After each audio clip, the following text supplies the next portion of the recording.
입니다.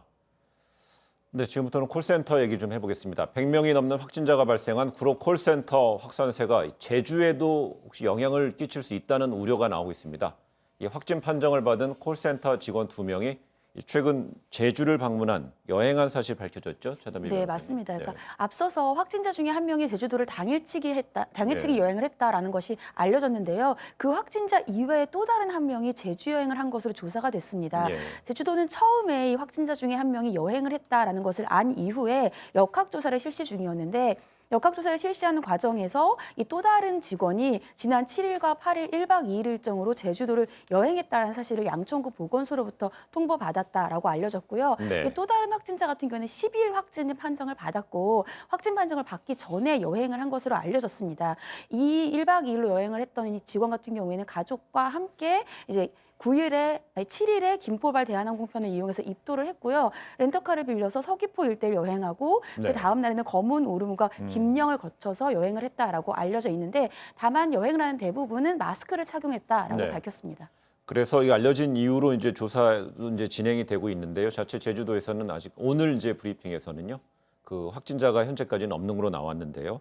잠시 뒤에 이제 2시 또 브리핑, 2시 10분 브리핑도 좀 주목해 보겠습니다.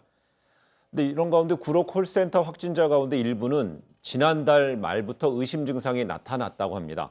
그러니까 신 교수님, 증상 네. 발현부터 확진 판정까지 대략 10일 안팎의 공백이 있는 거거든요. 예, 안타까운 사실입니다. 네. 사실 인후통이 발생한 증상이 있으면 처음부터 코로나 의심을 하고 네. 빠르게 확진을 받았으면 이렇게 노출이 많지 않았을 수도 있는 부분인데요. 네. 실제로 마포구에 거주하는 여성은 28일 날 인후통 증상이 있었죠. 그리고 열흘 후에 확진 판정을 받았는데요. 그동안에 정상 출근도 하고 네. 증상 때문에 병원에 가서 뭔가 처방도 받고 네. 하는 과정이 있었고요. 특히 양천구에 거주하는 여성의 직원 경우에는요.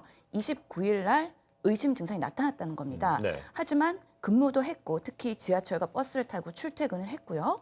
이비인후과 진료도 중간중간에 받았다는 겁니다. 예. 그만큼 이런 증상이 있어도 코로나19를 곧바로 하지 않고 약을 먹으면서 이렇게 보류하면서 시간이 지연됐기 때문에 그동안에 확산세가 있었던 거고요.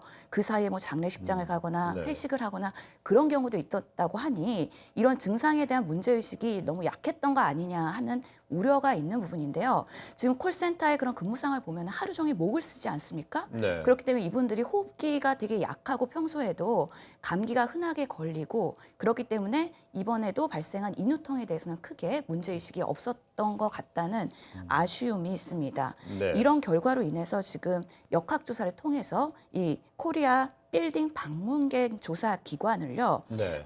처음에는 3월 3일부터로 판단을 했었지만 예. 역학조사에서 2월 24일부터 3월 8일까지 그 사이 네. 방문자를 전수 조사해야 되는 또 상황이 발생했습니다. 결국은 이제 코리아 그 빌딩 콜센터에 있는 빌딩을 지난 2월 24일부터 방문했던 우리 시민들은요.